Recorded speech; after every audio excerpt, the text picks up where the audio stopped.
حضرت عبداللہ ابن عمر رضی اللہ تعالیٰ کے پاس ایک صحابی آیا اور کہا حضرت عبداللہ ابن عمر کو کہ میں نے اپنی والدہ کو پورا جو حج ہے وہ حج اپنے کندھے پر بٹھا کر کرایا ہے، تو کیا میں نے اپنی والدہ کے حق کو ادا کر دیا؟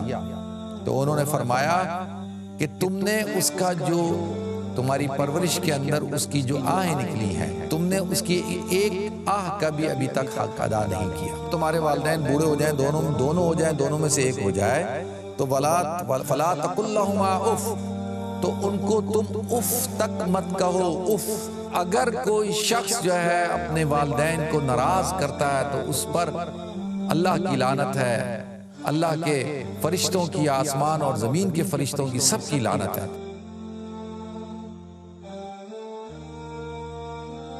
اللہ رب العزت نے قرآن پاک میں اپنے حق کو بیان کیا،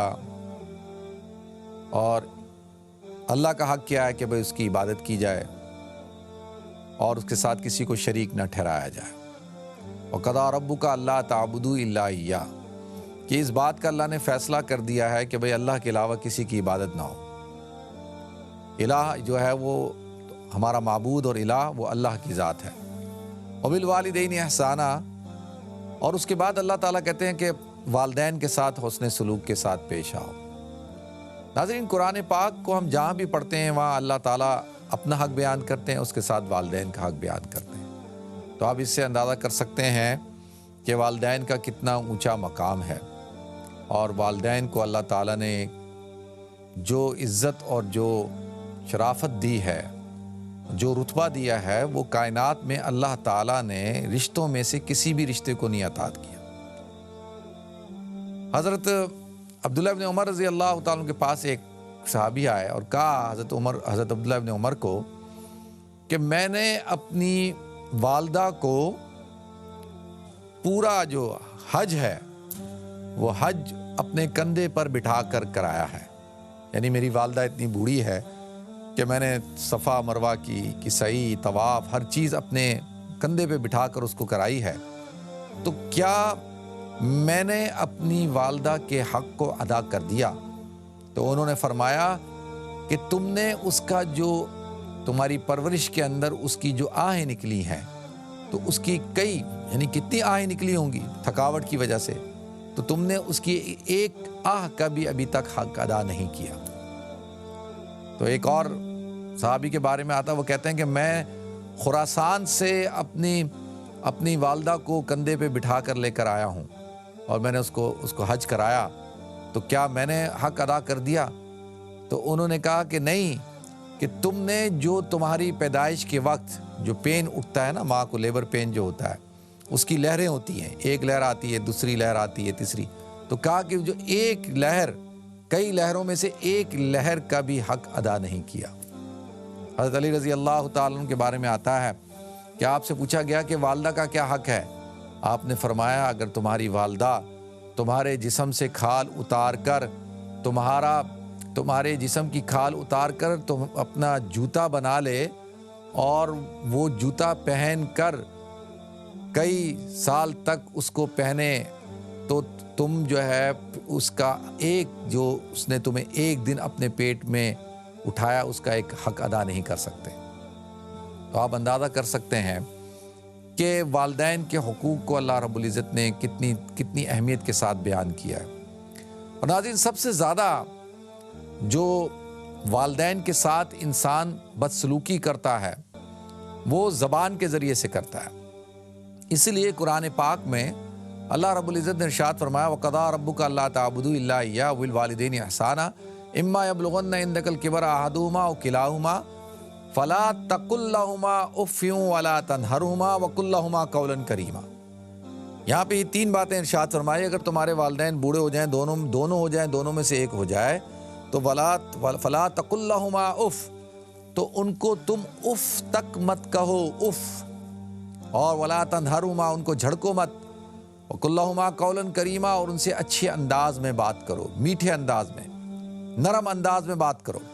ناظرین، ایک صحابی کی زوجہ نبی کریم صلی اللہ علیہ وسلم کے پاس آتی ہیں اور آ کر کہتی ہیں کہ میرے شوہر کا آخری وقت چل رہا ہے، اور اس سے جب کہا جاتا ہے کہ کلمہ پڑھو تو اس کی زبان پہ کلمہ جاری نہیں ہو رہا۔ تو نبی کریم صلی اللہ علیہ وسلم اس کے پاس گئے اور جا کر اس کو کلمے کی تلقین کر رہے ہیں۔ دیکھیں کون تلقین کر رہا ہے؟ نبی کریم صلی اللہ علیہ وسلم۔ کس کو کر رہے ہیں؟ صحابی رسول کو، صحابی کو، کہ کلمہ پڑھ، وہ کلمہ اس کی زبان پہ جاری نہیں ہوتا۔ تو آپ نے فوراً کہا کہ اس کے والدین میں سے کوئی زندہ ہے؟ کہا والدہ زندہ ہے۔ تو کہا کہ والدہ کو لے کر آؤ۔ والدہ کو لایا گیا اور والدہ سے کہا گیا کہ بھئی کہ یہ جو تیرا بیٹا ہے تو اس سے راضی ہے؟ اس نے کہا نہیں، میں اس سے راضی نہیں ہوں۔ اس نے کہا کیوں؟ کہا اس لیے کہ یہ بڑا اچھا بچہ ہے، نماز کا پابند ہے، بڑا نیک ہے، صالح ہے، ہر چیز اس کی بہت اچھی ہے، لیکن جب بھی مجھ سے یہ بات کرتا ہے تو سخت انداز سے بات کرتا ہے۔ اس کا لہجہ جو ہوتا ہے وہ سخت ہوتا ہے، ترش لہجے کے اندر مجھ سے بات کرتا ہے، تو لہذا میں اس کو معاف نہیں کر سکتی۔ تو اللہ کے رسول صلی اللہ علیہ وسلم نے کہا کہ اچھا ٹھیک ہے، پھر میں آگ جلاتا ہوں، اس آگ میں اس کو ڈال دیتا ہوں۔ تو کہا نہیں نہیں نہیں نہیں نہیں، یہ مت کرو، کیونکہ ماں ہے نا، ماں تو اپنے بچے کو آگ میں جلتا ہوا نہیں دیکھ سکتی۔ تو اللہ کے رسول صلی اللہ علیہ وسلم نے ارشاد فرمایا کیا تو اس بات کو پسند کرتی ہے کہ اس کو جہنم کی آگ میں جلایا جائے؟ تو کہا نہیں۔ تو کہا پھر اس کو معاف کر دو۔ تو انہوں نے جیسی معاف کیا تو اس کے منہ پہ کلمہ جاری ہو گیا۔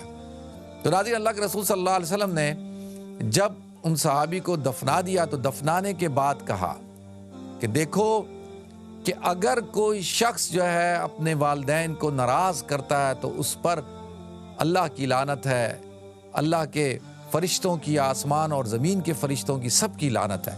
نہ اس کی نماز قبول ہے، نہ اس کا روزہ قبول ہے، نہ اس کی زکوٰۃ قبول ہے، نہ اس کا حج قبول ہے، اس کی کوئی عبادت قبول نہیں ہے کہ اگر وہ اپنے والدین کے ساتھ سخت ہے، نافرمان ہے۔ آپ اندازہ کریں کوئی چیز اس کی قبول نہیں ہے، یہ کتنی بڑی سخت بات ہے۔ حضرت ابو ہریرہ رضی اللہ تعالیٰ عنہ، یہ دیندار لوگوں کے لیے عرض کر رہا ہوں، جو ہمارے دیندار لوگ ہوتے ہیں نا، جو جماعت میں جاتے ہیں اور جو دین کا کام کرتے ہیں، ان کے لیے عرض ہے کہ حضرت ابو ہریرہ رضی اللہ تعالیٰ عنہ گھر سے نکل رہے ہیں تیار ہو کے اپنا اسلحہ وغیرہ لے کر۔ ماں پوچھتی ہے کہاں جا رہے ہو؟ کہا کہ اللہ کے رسول کے ساتھ جہاد پہ جا رہا ہوں۔ کہا نہیں جاؤ، میں منع کرتی ہوں۔ تو کہا نہیں جاؤں گا۔ تو انہوں نے واسطہ دیا، اپنا واسطہ دیا، اپنے دودھ کا واسطہ دیا کہ میں تجھے اپنے دودھ کا واسطہ دیتی ہوں، تو نہ جا۔ حضرت ابو ہریرہ نے کہا نہیں میں تو جاؤں گا، اور وہ اللہ کے رسول صلی اللہ علیہ وسلم کے پاس نکلے تو ان کی ماں بھی آگے حضور کے پاس آ کے کہا کہ اے محمد، اس وقت تک اسلام نہیں لائی تھی، پھر وہ بعد میں اللہ تعالیٰ نے ان کو اسلام کی دولت سے بھی نواز دیا۔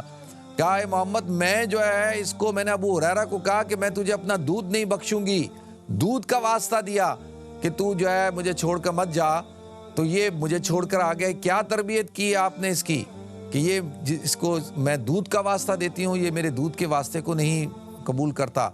تو اللہ کے رسول صلی اللہ علیہ وسلم نے ارشاد فرمایا ابو ہریرہ، تمہارا جہاد پہ جانا اور یہ سارا دین کا کام کرنا، اس کی کوئی حیثیت نہیں ہے اگر تمہاری ماں تم سے ناراض ہے۔ تو حضرت موسیٰ نے کہا کہ میرا جنت میں کون ساتھی ہوگا؟ تو اللہ تعالیٰ نے کہا اے موسیٰ کہ فلاں جو کسائی ہے وہ جنت میں تیرا ساتھی ہے۔ تو حضرت موسیٰ علیہ السلام اس کے پاس گئے دیکھنے کے لیے کہ بھئی وہ کیا کرتا ہے، تو دیکھا کہ وہ گوشت کاٹ رہا ہے، اور اس نے دکان بند کی۔